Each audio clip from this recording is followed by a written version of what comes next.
Hi friends, welcome to nonstop cooking. இன்றைக்கி நம்ம குக்கரில் நல்லா குழையாமல் உதிரியாக ஒரு சிக்கன் பிரியாணி தான் நம்ம செய்ய போகிறோம். இது கொஞ்சம் வித்தியாசமாகவும் இருக்கும், அருமையான டேஸ்ட்லேயும் இருக்கும்.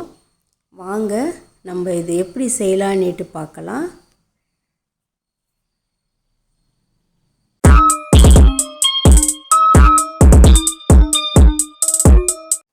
இப்போ நம்ம இந்த சிக்கன் பிரியாணி செய்கிறதுக்கு ஒரு குக்கர் ஒன்று வச்சுக்கலாம். இதில் நல்லா ஒரு 4 டேபிள் ஸ்பூன் எண்ணெய் விட்டுக்கலாம். இதிலே ஒரு 3 டேபிள் ஸ்பூன் நெய் விட்டுடலாம். நெய் எண்ணெய் ரெண்டும் நம்ம கலந்து விட்டால் தான் நல்லா டேஸ்ட்டாக இருக்கும். இதில் பட்டை 2 பட்டை, 4 லவங்கம், ஒரு நட்சத்திர பூ போட்டுக்கலாம்.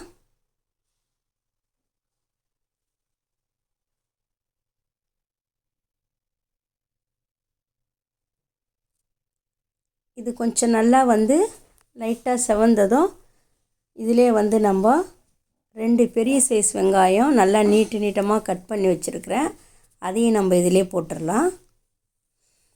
வெங்காயம் நல்லா செவந்து வரணும். நம்ம சாம்பாருக்கெலாம் வதக்குற மாதிரி வதக்கக்கூடாது. நல்லா கொஞ்சம் ரெட்டிஷாக வரணும். அப்போ தான் இந்த பிரியாணி நல்லா டேஸ்ட்டாக இருக்கும். நல்லா வதங்கட்டும். இப்போ நம்ம இஞ்சி பூண்டு விழுதெல்லாம் எதுவுமே இப்போ போடக்கூடாது. நல்லா இந்த வெங்காயத்தை நல்லா வதக்கி விட்டுடலாம். இப்போ பாருங்கள், வெங்காயம் நல்லா எப்படி செவந்து வதங்கியிருக்குது.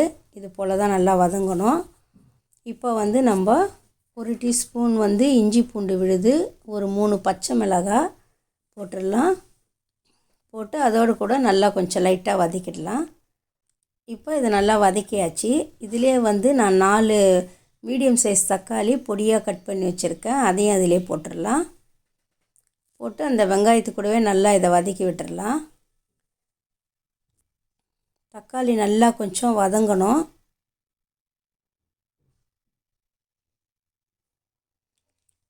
இப்போ தக்காளி நல்லா வதங்கிடுச்சு பாருங்கள். இப்போ இதிலே புதினா ஒரு கைப்பிடி போட்டுக்கலாம். 1 டீஸ்பூன் தனி மிளகாத்தூள், 1 டீஸ்பூன் கரம் மசாலா, கொஞ்சமாக மஞ்சள் பொடி போட்டுக்கலாம். போட்டு இதை நல்லா கிளறி விட்டுக்கணும். தீ நம்ம கம்மியாக தான் வைக்கணும். ஏன்னா இந்த மிளகாய்த்தூள்லாம் போட்ட பிறகு தீ அதிகமாக போட்டால் தீஞ்சிடும். இப்போ இதை நல்லா கொஞ்சம் கிளறி விட்டுக்கலாம். இப்போ இதுலேயே ஒரு 4 டேபிள் ஸ்பூன் தயிர் போட்டுக்கலாம். தயிர் போட்டால் நல்லா நம்மளுக்கு சிக்கன் நல்லா சாஃப்டாக இருக்கும். நல்லா ஒரு டேஸ்ட்டாகவும் இருக்கும் பிரியாணி. இப்போ இதை நல்லா நம்ம வதக்கி விட்டாச்சு. பாருங்கள், இது கொஞ்சம் நல்லா கிரேவி பதத்துக்கு வந்திருக்கு பாருங்கள். இப்போ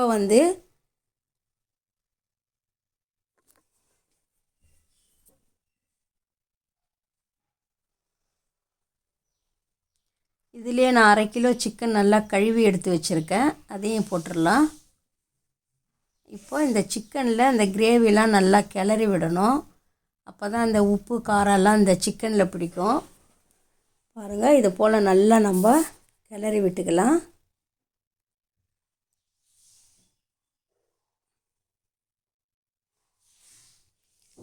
இப்போ இது நல்லா நம்ம கிளறி விட்டாச்சு. இதிலே தேவையான அளவு நம்ம சால்ட்டு போட்டுக்கலாம். இப்போ நான் தண்ணி அளவாக விட்டுக்கிறேன். இதுக்கு நான் 400 கிராம் புல்லட் அரிசி தான் எடுத்து ஒரு 25 நிமிஷம் கழுவி வச்சுருக்கிறேன். ஊற வச்சு கழுவி வச்சுருக்கேன். அதுக்கு 1 டம்ளர் ஃபுல்லாக வரும். பெரிய டம்ளரில் 1க்கு நான் 1.5 அளவுக்கு தண்ணி விட்டுட்டேன். 1 டம்ளர் பெரிய டம்ளரில் ஃபுல்லாக இருக்கும் அரிசி. அதுக்கு 1.5 டம்ளர் தண்ணி விட்டுருக்கிறேன். குக்கர் போட்டு மூடி ஒரு விசில் விட்டுடலாம். இப்போ இது ஒரு விசில் விட்டு இந்த சிக்கன் நல்லா பாதி அளவுக்கு வெந்துடுச்சு பாருங்கள். இது போல் நம்ம ஒரு விசில் விட்டு அரிசி போட்டால் தான் நம்மளுக்கு இந்த சிக்கனில் இருக்கிற சாரம்லாம் இறங்கும். இப்போ நம்ம ஊற வச்சுருக்கிற அரிசியை இதிலே போட்டுடலாம். கிளறணும். இப்போ நம்மளுக்கு உப்புலாம் பத்தலைன்னா கூட இன்னும் கொஞ்சம் நம்ம போட்டுக்கலாம். ஒரு அரை மூடி எலுமிச்சை சாறு விட்டுக்கலாம். எலுமிச்சை சாறு விட்டால் நம்மளுக்கு நல்லா உதிரி உதிரியாக வரும், நல்லா டேஸ்ட்டாகவும் இருக்கும் பிரியாணி. இப்போ வந்து நம்ம இதை மூடி போட்டு 2 விசில் விட்டு நம்ம ஆஃப் பண்ணணும்.